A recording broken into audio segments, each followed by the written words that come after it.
एक दिन एक हरे भरे जंगल में एक तोता रहता था जिसका नाम पिप्पिन था। पिप्पिन एक सुंदर पक्षी था जिसके चमकीले हरे पंख और लाल चोंच थी। लेकिन उसकी एक समस्या थी, वह हमेशा भूखा रहता था। चाहे वह जितने भी फल खाता या बीज ढूंढता, वह कभी भी पूरी तरह से पेट भरा हुआ महसूस नहीं करता था। एक सुबह जब सूरज चमक रहा था, पिप्पिन ने पेड़ों से लटकते हुए स्वादिष्ट फलों की खुशबू महसूस की।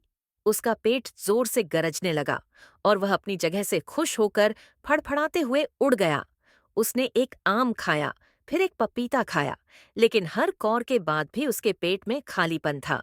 वह पेड़ से पेड़ तक उड़ता रहा और अधिक खाना ढूंढने की कोशिश करता रहा, लेकिन जो कुछ भी उसने खाया वह पर्याप्त नहीं लग रहा था। उसकी भूख बढ़ती जा रही थी और जल्द ही वह कमजोर होने लगा। तभी एक पुराना बुद्धिमान उल्लू, जिसका नाम ओलिवर था, ने पिप्पिन की परेशानी देखी और कहा, पिप्पिन, तुम इतने थके हुए और भूखे क्यों लग रहे हो? पिप्पिन ने अपनी समस्या समझाई और ओलिवर ने कुछ देर सोचा और फिर सलाह दी, शायद तुम सिर्फ खाने के लिए नहीं, बल्कि कुछ और के लिए भूखे हो। तुम्हें जीवन के फलों का आनंद लेना चाहिए, न कि सिर्फ उन्हें बिना सोचे समझे खा जाना। पिप्पिन ने उल्लू के शब्दों पर विचार किया। अगली बार जब उसने फल खाया, तो उसने उसके स्वाद, मिठास और उस पल की खूबसूरती पर ध्यान दिया। उसे हैरानी हुई कि उसका पेट ही नहीं, बल्कि दिल भी भर गया था।